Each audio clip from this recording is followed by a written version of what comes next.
Governor DeSantis on the national stage. His response to Hurricane Ian could make or break his chances at becoming the next GOP presidential candidate. So let's bring in Julia Manchester, political reporter, of course, with our partners at The Hill. So Julia, what has the past taught us about how hurricanes play into elections?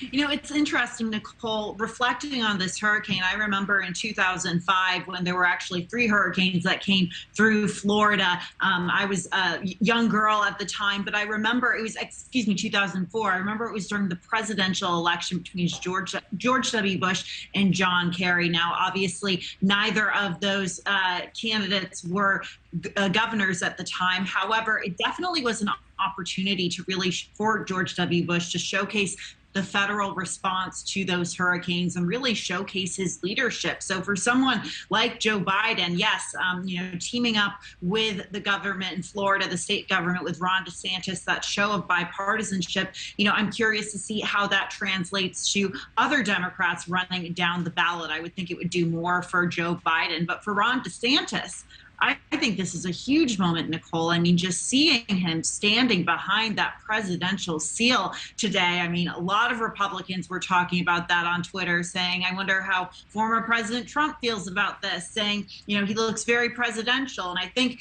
both of these men, like Brian was saying, referring to the situation in Surfside and the situation now in the aftermath of these hurricanes, they benefit from this politically, even though they are coming together in a sign of goodwill. This makes them look like leaders, and today we saw 2 statesmen doing their jobs. It's all about the response. Governor DeSantis getting a lot of attention for a comment about looters.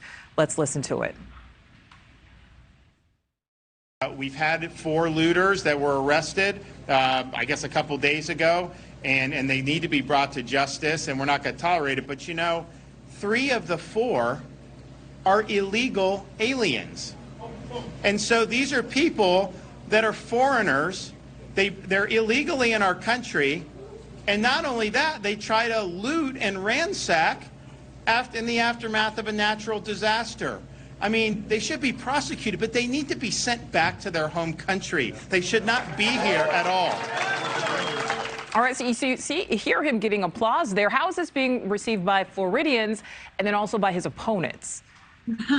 I think his opponents are going to definitely accuse him of politicizing this moment, of using a Republican talking point in the midterm elections. We know that Governor DeSantis and other governors and candidates up for re-election or running for re-election on the GOP side have been using this line about illegal immigration in their messaging.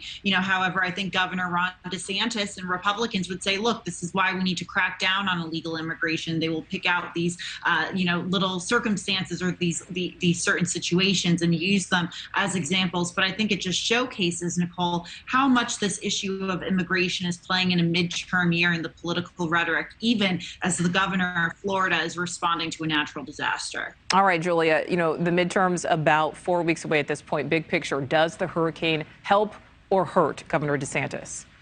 I think it helps Governor DeSantis. Like I said before, this gives him an opportunity to showcase statesmanship. We saw him do that with President Biden today. He gets free airtime. Charlie Crist and Ron DeSantis were supposed to debate sometime this week or next week, and we know that that debate has been canceled in the wake of the hurricane. While Ron DeSantis is still getting that publicity, he's still out there looking like a leader, showcasing his leadership style. For Charlie Crist, it's hard to compete with that when you're a former governor, when you're a political candidate. You don't necessarily want to get in the way to make this about politics. Charlie Crist very much knows, as a former governor of Florida, what hurricanes can do, what they look like, and I'm sure he's treading very carefully as to, how to respond to this. But I think for him, he can also rely on his past experience as a governor. Yeah, Mother Nature may be the deciding voter here. All right, Julia, thank you. Thank you for watching. Go to newsnationnow.com to find NewsNation on your television provider. And don't forget to click the red subscribe button below to get more of NewsNation's fact-driven, unbiased coverage.